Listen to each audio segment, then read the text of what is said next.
بسم اللہ الرحمن الرحیم۔ السلام علیکم ورحمۃ اللہ وبرکاتہ۔ یہ ہدایت النحو کا 38واں سبق ہے۔ گزشتہ سبق میں حروف جر کی بحث ہم نے شروع کی تھی اور ان میں سے کچھ حروف کی تفصیل پڑھ لی تھی۔ اب اس سبق میں حروف جر میں سے مزید کچھ حروف کا استعمال، ان کے معنی اور دیگر تفصیل ہم پڑھیں گے۔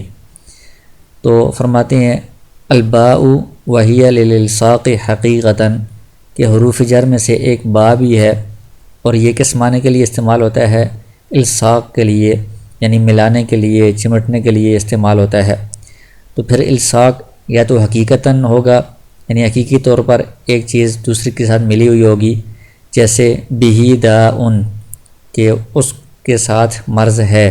تو مرض جو ہے یہ کسی بھی چیز کے ساتھ، انسان کے ساتھ یہ حقیقی طور پر مل جاتا ہے، اس کے ساتھ چمٹ جاتا ہے۔ تو یہ با، یہ الصاق حقیقی کے لیے یہاں پر استعمال ہوا ہے۔ او مجازن، یا پھر یہ کہ جو الصاق ہے ملا ہوا ہونا، یہ مجازن ہوگا، حقیقتاً نہیں ہوگا۔ جیسے مررت بزید، کہ میں زید کے پاس سے گزرا، یعنی میرا جو گزرنا تھا وہ زید کے ساتھ ملا ہوا تھا۔ تو یہ گزرنا زید کے ساتھ حقیقتاً ملا ہوا نہیں ہے، بلکہ یہ اس جگہ کے ساتھ ملا ہوا ہے جو زید کے قریب ہے۔ تو مجازن زید کے ساتھ ملنے سے تعبیر کر دیا گیا ہے۔ التصق مروری بمکان یقرب منہ زید، یعنی ملا ہوا ہے میرا گزرنا اس جگہ کے ساتھ جس سے زید قریب ہے۔ تو مجازن اس کو یہ کہہ دیا گیا ہے کہ میرا گزرنا زید کے ساتھ ملا ہوا ہے، زید کے ساتھ نہیں بلکہ اس جگہ کے ساتھ ملا ہوا ہے جو زید سے قریب ہے۔ تو یہ الصاق کے لیے با استعمال ہوا ہے۔ وللاستعانتی، اور با کبھی استعانت کے لیے استعمال ہوتا ہے۔ استعانت کا مطلب یہ ہے مدد طلب کرنا، مدد حاصل کرنا۔ جیسے کتبت بالقلم، میں نے لکھا قلم کی مدد سے، قلم سے مدد حاصل کر کے میں نے لکھا ہے، تو یہ با استعانت کے لیے استعمال ہے۔ وقد یکون للتعلیل، کبھی کبھی یہ با علت بیان کرنے کے لیے، وجہ یا سبب بیان کرنے کے لیے بھی استعمال ہوتا ہے، کہ قولہ تعالی انکم ظلمتم انفسکم باتخاذکم العجل، کہ بے شک تم نے ظلم کیا اپنی جانوں پر، باتخاذکم العجل، یہ با سبب کے لیے آیا ہے، یعنی اس سبب سے اتخاذکم، کہ تم نے بنایا العجل، بچھڑے کو، جو بچڑا تھا تم نے اس کو اپنا معبود بنایا، تو اس سبب سے، اس وجہ سے تم نے اپنی جانوں پر ظلم کیا ہے۔ تو یہ ظلم کا جو سبب ہے، یہ با اس پر دلالت کر رہا ہے کہ یہ بچھڑے کو معبود بنانا، یہ اس اپنی جانوں پر ظلم کرنے کا سبب ہے۔ وللمصاحبتی، اسی طرح با کا ایک معنی مصاحبت بھی ہے، یعنی کسی چیز کا ساتھ ہونا۔ جیسے اشتریت الفرس بسرجہ، میں نے خریدا گھوڑا اس کی زین کے ساتھ۔ تو سرج جو تھی وہ فرس کے مصاحب تھی، اس کے ساتھ تھی، تو با یہ مصاحبت کے لیے آیا ہے۔ وللمقابلتی، اسی طرح با کا ایک معنی مقابلہ بھی ہے، یعنی ایک چیز کے مقابلے میں دوسری چیز۔ جیسے بعت ھذا بذاک، میں نے یہ چیز بیچی اس چیز کے مقابلے میں۔ تو کسی چیز کے مقابلے میں یا اس کے بدلے میں، اس کے لیے بھی یہ با استعمال ہوتا ہے۔ وللتعدیتی، اسی طرح با متعدی بنانے کے لیے بھی استعمال ہوتا ہے، یعنی جو فعل پہلے لازم تھا با کے ذریعے سے اس کو متعدی بنا دیا گیا ہے۔ جیسے ذہبت بزید، ذہبت، یہ ذہب یذہب فعل لازم ہوتا ہے، میں گیا، اس میں مفعول کی ضرورت نہیں، لیکن جب با آ گیا ہے اس کے بعد ایک اور اسم لایا ہے، تو اب یہ متعدی ہو گیا ہے۔ ذہبت بزید، کہ میں زید کو لے گیا، یعنی زید کو لے گیا، تو یہ فعل جو ہے یہ زید کے اوپر واقع ہوا ہے، تو یہ متعدی بن گیا ہے، زید اس کا معنی مفعول بن رہا ہے۔ وللظرفیتی، اسی طرح با ظرف کے لیے، کسی چیز میں، کسی جگہ میں، اس کے لیے بھی یہ استعمال ہوتا ہے۔ جیسے جلست بالمسجد، تو یہ ظرف کے معنی میں ہے کہ میں مسجد میں بیٹھا۔ وزائدۃ، اسی طرح با زائدہ بھی ہوتا ہے، یعنی اس کا کوئی خاص معنی وہاں پر نہیں ہوتا۔ تو زائدہ کہاں پر ہوتا ہے؟ قیاساً، کبھی تو یہ با کا زائدہ ہونا قیاسی ہوگا، یعنی یہ ایک خاص جگہ ہے، ایک خاص قاعدہ ہے جس سے ہمیں پتہ چل رہا ہے کہ یہاں پر با زائدہ ہوتا ہے۔ فی خبر نفی، نفی کی جو خبر ہوتی ہے وہاں پر یہ قاعدہ ہے، یہ قانون ہے کہ وہاں پر با زائدہ لائی جائے گی۔ جیسے ما زید بقائم، نفی سے مراد یہ ہے کہ لیسا، جیسے وہ نفی کا لفظ ہے اس کی آگے اس کا اسم بھی ہوتا ہے، خبر ہوتی ہے۔ اس طرح ما مشابہ بلیسا اس کا اسم ہوتا ہے، پھر آگے خبر ہوتی ہے۔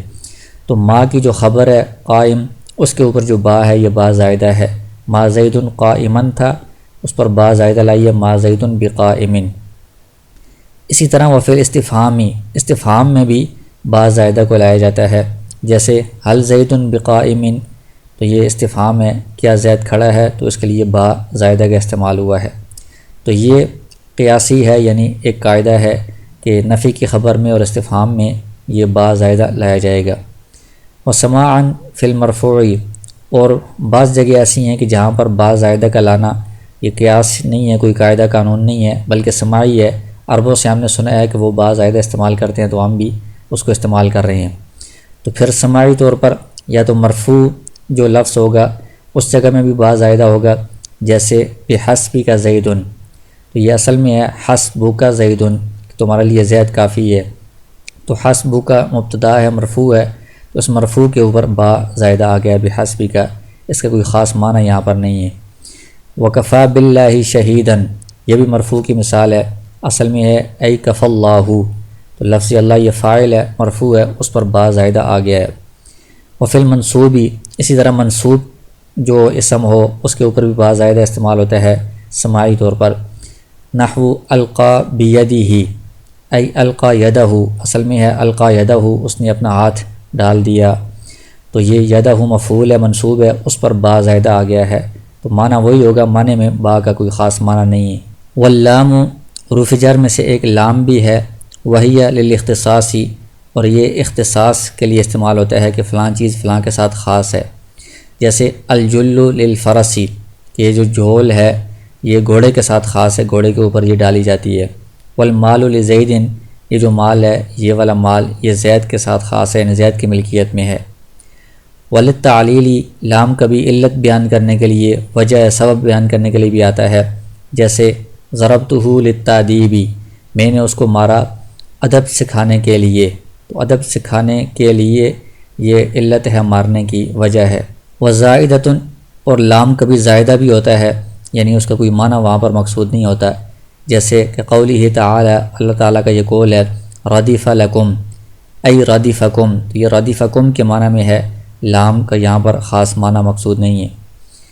وبمعنی عن، اور یہ لام عن کے معنی میں بھی استعمال ہوتا ہے، اذا استعمل مع القول وما یشتق منہ، جب یہ قول جو مصدر ہے یا اس کے جو مشتقات ہیں، یعنی قول سے نکلنے والے جتنے بھی صیغے ہیں ماضی مضارع وغیرہ کے، ان کے ساتھ جب یہ لام استعمال ہوگا تو یہ عن کے معنی میں استعمال ہوگا، جیسے کہ قولہ تعالی، اللہ تعالیٰ کا یہ قول ہے، وقال الذین کفروا للذین آمنوا لو کان خیرا ما سبقونا الیہ، ترجمہ یہ ہے، اور کہا ان لوگوں نے جنہوں نے کفر کیا ہے ان لوگوں کے بارے میں یا ان لوگوں کے حق میں جو ایمان لائے ہیں، کہ اگر یہ بہتر ہوتا تو یہ ہم سے اس ایمان کی طرف سبقت نہ کر جاتے۔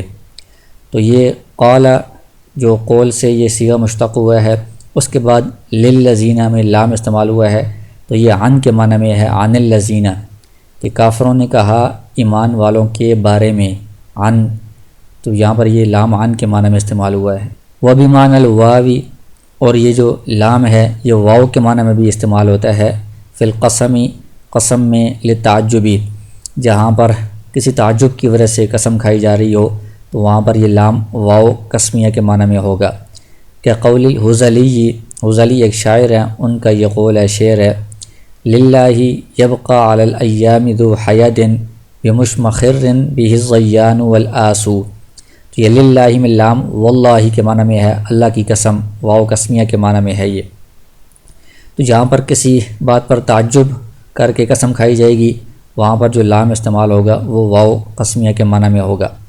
تو اس کا ترجمہ یہ ہے، للہ یعنی واللہ، اللہ کی قسم، یبقى سے پہلے لا، یہ نفی کا جو حرف ہے وہ محذوف ہے، لا یبقى، باقی نہیں رہے گا، علی الایام، دنوں کے ساتھ ساتھ، یعنی علی مرور الایام، دنوں کے گزرنے کے ساتھ ساتھ، ذو حید، کوئی سینگ والا، یعنی سینگ والا جو پہاڑی بکرا ہوتا ہے اس کو یہ لفظ کہا جاتا ہے، ذو حید، سینگ والا بکرا، بمشمخر، مشمخر بلند پہاڑی کو کہا جاتا ہے، کسی بلند پہاڑی پر، بہ الزیان جس کے اوپر چنبیلی کے خوشبودار جو پھول ہیں وہ لگے ہوتے ہیں، والآسو اور اس میں ایک خوشبودار درخت ہے ریحان درخت، وہ اس پر لگے ہوتے ہیں۔ تو شعر کا مقصد یہ ہے کہ دن جیسے جیسے گزرتے جائیں گے تو جو پہاڑ ہے بلند و بالا پہاڑ جس کے اوپر یہ مخصوص درخت وغیرہ لگے ہوتے ہیں، بہت بلند پہاڑ ہوتا ہے، اس پہاڑ کے اوپر کوئی سینگ والا بکرا ہے وہ بھی باقی نہیں رہے گا۔ مطلب یہ آہستہ آہستہ سب چیزیں فنا ہو جائیں گی، ہر چیز کو موت آ پکڑے گی، یہ اس کا مقصود ہے۔ تو یہاں پر للہ میں جو لام ہے یہ واللہ واو کے معنی میں ہے۔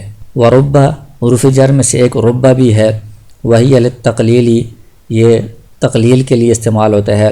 تقلیل کا مطلب یہ ہے کہ کسی چیز میں کمی کو بیان کرنا کہ بہت کم ایسا ہوا ہے۔ کما ان کم الخبریت للتکثیر، جس طرح کہ کم خبریہ تکثیر کے لیے استعمال ہوتا ہے۔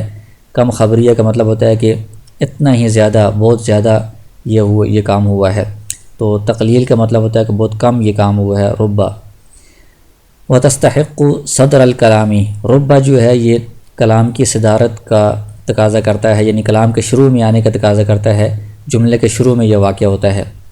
ولا تدخل الا علی نکرۃ موصوفۃ، ربہ یہ کسی اسم پر داخل نہیں ہوتا مگر ایسے اسم پر جو نکرہ ہو اور وہ موصوف ہو، آگے اس کی کوئی صفت لائی گئی ہو، اس پر یہ ربہ داخل ہوگا۔ جیسے مثال دی ہے نحو رب رجل کریم لقیتہ، تو یہ رجل نکرہ ہے، اس پر ربہ داخل ہوا ہے، اور رجل موصوف ہے، آگے کریم اس کی صفت لائی گئی ہے کہ بہت کم کریم شخص سے میری ملاقات ہوئی ہے، بہت کم ایسا ہوا ہے کہ کسی معزز شخص سے یا شریف شخص سے میری ملاقات ہوئی ہو۔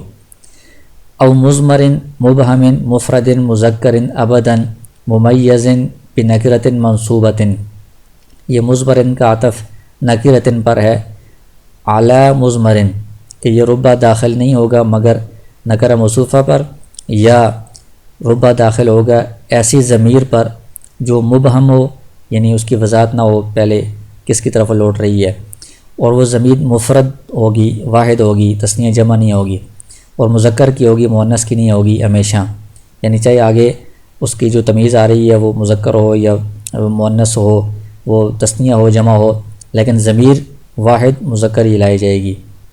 ممیز آگے اس کی تمیز لائی گئی ہو نکرہ منصوبہ کے ساتھ، یعنی ایسے نکرہ کے ساتھ جس کو تمیز کی بنا پر نصب دیا گیا ہو، تو ایسی ضمیر کہ جو واحد ہو اور مذکر ہو اور آگے اس ضمیر کی تمیز لائی گئی ہو نکرہ منصوبہ کے ساتھ، اس ضمیر پر ربہ داخل ہوگا۔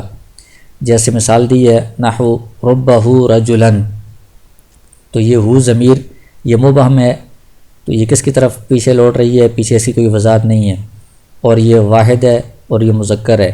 آگے رجلاً نکرہ منصوبہ اس کی تمیز لائی جا رہی ہے، تو اس پر یہ ربہ داخل ہوا ہے۔ وربہ رجلین وربہ رجالاً، تو یہاں پر بتایا تھا کہ جو تمیز ہے وہ چاہے تثنیہ ہو جمع ہو مذکر و مؤنث ہو، لیکن ضمیر جو مبہم ہے ممیز وہ ہمیشہ مفرد ہی ہوگی، تو رجلین کے ساتھ بھی ربہ یہی آئے گا، رجالاً کے ساتھ بھی ربہ ہی آئے گا، ربہ امراتن ربہ امراتین مؤنث کے ساتھ بھی مذکر والی ضمیر ہی آئے گی۔ وعند الکوفیین یجب المطابقۃ، جو کوفی نحویوں میں جو کوفی ہیں ان کے نزدیک ضمیر کی اور آگے جو تمیز آ رہی ہے ان کی مطابقت ضروری ہے، واحد تثنیہ جمع میں اور مذکر مؤنث میں۔ تو وہ کہتے ہیں کہ رجلین تثنیہ ہے تو ضمیر کو بھی تثنیہ لائیں گے، ربہما رجلین، رجالاً جمع ہے تو ربہم رجالاً، اور امراتن مؤنث ہے تو ربہا امراتن۔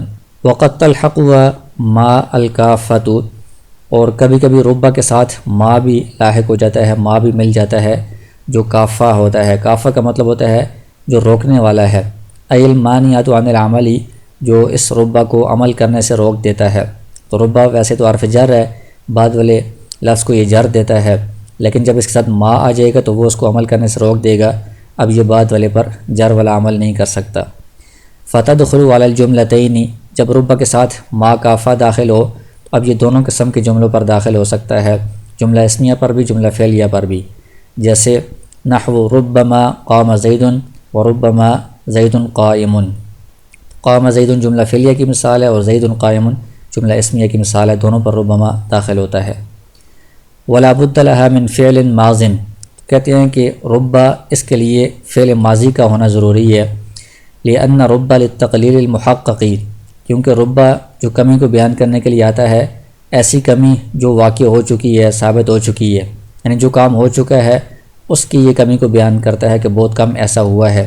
مستقبل کے اندر جو کام ہوں گے ان کے بارے میں یہ کمی نہیں بیان کرتا کہ آئندہ بہت کم ایسا ہوگا، کیونکہ ان کے بارے میں پتہ نہیں ہے کہ وہ کم ہوگا یا زیادہ ہوگا۔ تو جو چیز محقق واقع ہو چکی ہے اس کی تقلیل کے لیے آتا ہے، لہٰذا اس کے ساتھ فعل ماضی کا ہونا ضروری ہے۔ وَهُوَ لَا يَتَحَقَّقُ إِلَّا بِهِ، تو جو کام پہلے سے متحقق ہو چکا ہے تو اس کی تقلیل کے لیے یہ آتا ہے، تو وہ محقق کی جو تقلیل ہے وہ فعل ماضی کے ذریعے سے ہی ہو سکتی ہے، لہٰذا اس کے ساتھ فعل ماضی کا آنا ہی ضروری ہوگا۔ وَيُحْذَفُ ذَلِكَ الْفِعْلُ غَالِبًا، تو اس کے ساتھ جو فعل ماضی ہوتا ہے اکثر اوقات اس فعل کو حذف کر دیا جاتا ہے، کبھی کبھی مذکور ہوتا ہے اور اکثر حذف بھی ہو جاتا ہے، کہ قولی کا رب رجل اکرمنی، جس طرح آپ کا یہ قول ہے کہ بہت کم ایسا شخص جس نے میرا اکرام کیا، تو آگے اس کے بعد لقیتہ محذوف ہے کہ بہت کم ایسا شخص جس نے میرا اکرام کیا، میں نے اس سے ملاقات کی ہے۔ فی جوابی من قال، اس شخص کے جواب میں، هل لقیت من اکرمک، یعنی کسی شخص نے سوال کیا ہے کیا آپ نے ملاقات کی ہے ایسے شخص سے جس نے آپ کا اکرام کیا ہو، تو اس کے جواب میں آپ کہتے ہیں رب رجل اکرمنی، تو یہ اصل میں کیا ہے، ای رب رجل اکرمنی لقیتہ، بہت کم ایسا شخص جس نے میرا اکرام کیا ہو اس سے میں نے ملاقات کی ہے۔ تو چونکہ سوال کے اندر لقیتہ موجود ہے قرینہ، تو جواب کے اندر اس قرینے کی وجہ سے لقیتہ کو حذف کر دیا گیا ہے فعل کو۔ پیچھے آیا تھا کہ ربا نکرہ موصوفہ پر داخل ہوتا ہے، تو یہ نکرہ ہے اور یہ آگے اس کی صفت ہے، لقیتہ وہ فعل ہے، فعل ماضی جس کو حذف کر دیا گیا ہے۔ فاکرمنی صفۃ لرجل، اور اکرمنی یہ تو رجل کی صفت ہے، اور لقیتہ فعلھا، لقیتہ جو ہے یہ ربا کا فعل ہے جو فعل ماضی اس کے ساتھ لازم ہوتا ہے، ضروری ہوتا ہے، وہ محذوف، اس کو یہاں پر قرینہ کی وجہ سے حذف کر دیا گیا ہے۔